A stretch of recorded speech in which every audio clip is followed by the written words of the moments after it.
Minamata disease in Japan. You know that Japan is primarily a country that relies heavily on seafood, but early in the 1930s, Chiso Corporation thought they could dump a dangerous substance called methylmercury into Minamata Bay. Of course, because many people relied on fishing for their livelihood and diet, people living close to the bay ate contaminated seafood. You could imagine eating raw sushi laced with methylmercury for that added chemical flavor. During the 1950s, people started experiencing severe symptoms like numbness, muscle weakness, and loss of vision. Some fell into comas or even died. Meanwhile, children developed severe deformities. In 1968, the government finally saw the link between the factory's waste and the disease. The corporation was ordered to compensate the victims and clean the bay to reduce mercury emissions. Despite dumping toxic waste into the bay for more than 30 years and causing thousands of deaths, Chiso still exists today. Bhopal gas tragedy. Put yourself in the shoes of one of the citizens of Bhopal, India, during the middle of the 1980s. You went about your regular day before taking a good night's rest, all while a pesticide plant was operating just outside your doorstep. However, on December 2, 1984, the safety systems of the Union Carbide pesticide plant started failing, releasing 40 tons of highly toxic gas used to produce pesticides. The gas entered the atmosphere, covering the populated neighborhood surrounding the plant. So what you thought was just your usual sleep turned into a permanent slumber as the poisonous gas reached your neighborhood. If you woke up seeing your ancestors in the afterlife, you were one of the lucky ones who died in their sleep. But thousands of people woke up coughing, with their eyes burning as they struggled to breathe. No one knew what was happening because they were under attack by an invisible foe. By morning, thousands of people were already dead. It is estimated that as many as 15,000 people died overnight due to the effects of the toxic gas released from the pesticide plant. Some people survived the event, but were left with severe health issues, including blindness, birth defects, and breathing problems. Union Carbide still insists that a worker sabotaged the plant. However, the company was eventually forced to pay the Indian government $470 million to settle the case. Still, the gas's effects lingered, causing environmental damage and making people sick. Chernobyl disaster poisoning. You're probably already familiar with Chernobyl because it has been described in urban legends as one of the creepiest places on the planet, but the story behind it is as tragic as it is dark. In 1986, the Chernobyl nuclear reactor in Pripyat, Ukraine exploded. But the explosion wasn't the most dangerous part of this tragedy. Instead, the radioactive material released into the air turned this event into one of the most infamous disasters. You'll be surprised to know that the radiation levels released by Chernobyl were 400 times higher than the Hiroshima nuke. Since radiation is invisible, it's like a silent and deadly assassin that's ready to kill anyone in its path. People nearby didn't see the danger that was about to come, especially if they weren't close enough to the explosion. If you were there, you'd think twice about leaving your home. Radiation? That's just some made-up stuff.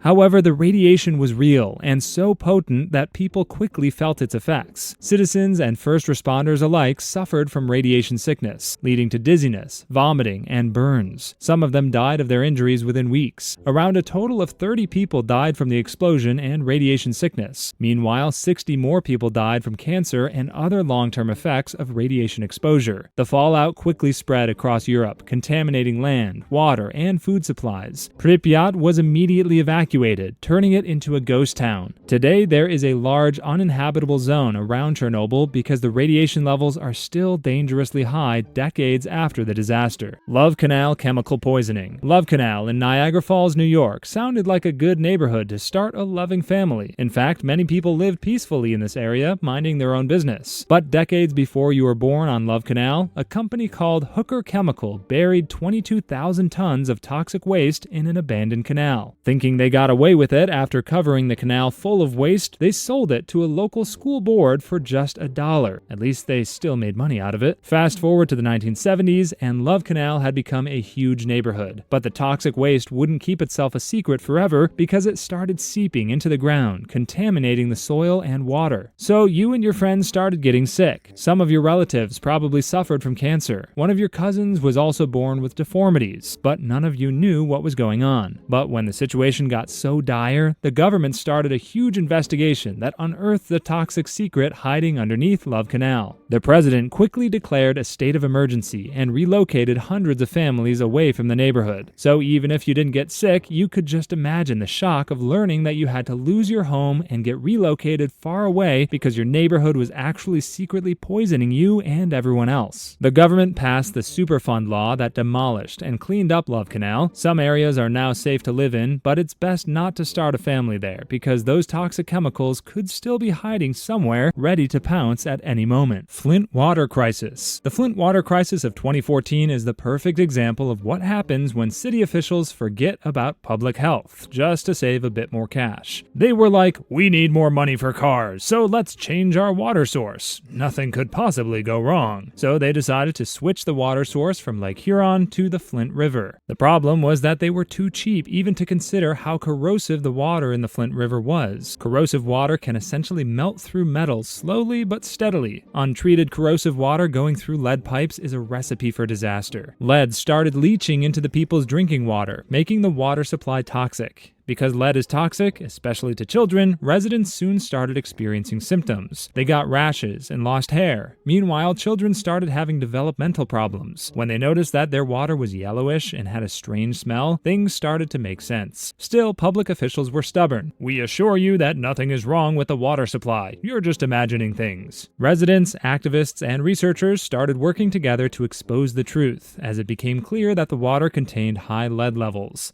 In 2015, Flint officials were forced to return to the original water source.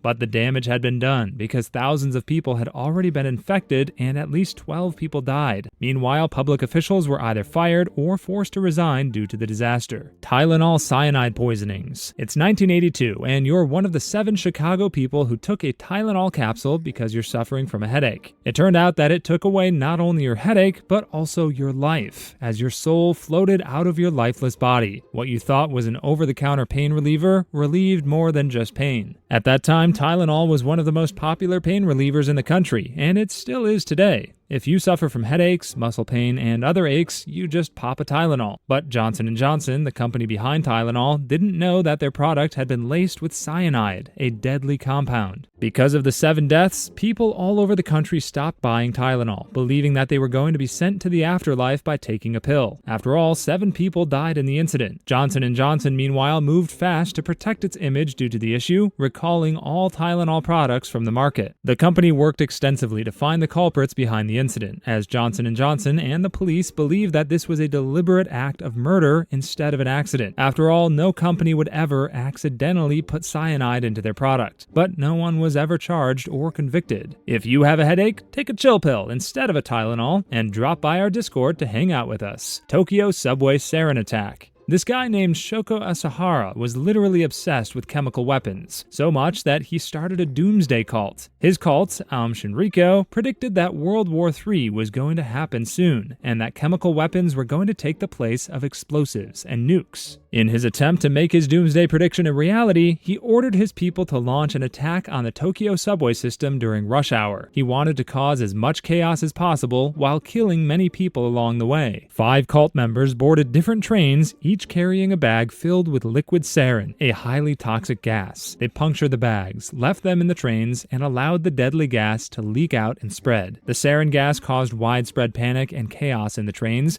killing a total of 13 people. Thousands of people were lucky enough to have survived the incident, but were left injured. Others suffered long-term health effects. The authorities quickly went after the cult after branding Aum Shinrikyo a terrorist organization instead of just a band of weirdos. It turned out that Asahara had been stockpiling weapons and chemicals for years, preparing his people for his prediction of a world-ending war. Asahara was eventually arrested for his crimes and executed by hanging in 2018. Thalidomide tragedy. If you're a pregnant woman living in the 1950s, thalidomide was supposed to be your best friend every morning. Just pop a pill and say goodbye to morning sickness. But we can't really say that it's good for your baby. Thalidomide was a drug designed by a German company just after the end of World War II, but it was also rumored that drugs similar to it were used by the Nazis in their concentration camp experiments. Regardless, thalidomide worked like a charm when it rolled out into the market, and everyone loved that they could just take a pill to treat their dizziness and headaches. However, because it was a favorite among pregnant women, the side effects started showing in new newborn babies. Those German scientists did not see that coming. Thousands of infants were born with deformities and missing limbs. It took a while for people to link this with thalidomide. It turned out that thalidomide could reach the womb and have all sorts of effects on a developing baby, causing it to be born with deformities. While it wasn't necessarily a mass poisoning event, it still led to 10,000 babies born with defects. Most of those infants didn't even survive long after they were born. Those who did survive couldn't live normal lives. The company responsible for the development of the drug was criminally charged, but settled out of court, spending millions of dollars of compensation. Great London Smog. If you lived in London during the 1950s, chances are you got out of the house all clean, but got home at the end of the day coughing coal. That's because London was one of the centers of industry in Europe at that time, and plenty of factories used low-quality coal to run their machines. Of course, people back then got so used to this that they never thought that something could go wrong. However, a weird and unusual phenomenon called temperature inversion happened during a cold winter. Normally, smoke disperses into the atmosphere, but because of temperature inversion, smoke got trapped close to the ground by a layer of warm air above it. Basically, it's like London got trapped in a huge dome that kept all of the smog from the factories inside the city. Because of that, the entire city was enveloped in smog that no one could see. The smog was so thick that no one could drive their way through the streets. You had to stretch your arms forward to feel your way when walking. The smog entered homes, theaters, hospitals, and other buildings. It's like you're in front of a fireplace, breathing all the smoke coming from the flame. 5 days later, people started having breathing problems. Hospitals were full of patients struggling to breathe and suffering from pneumonia. It's estimated that around 4,000 people died from the smog. Meanwhile, as many as 12,000 people eventually died in the next few weeks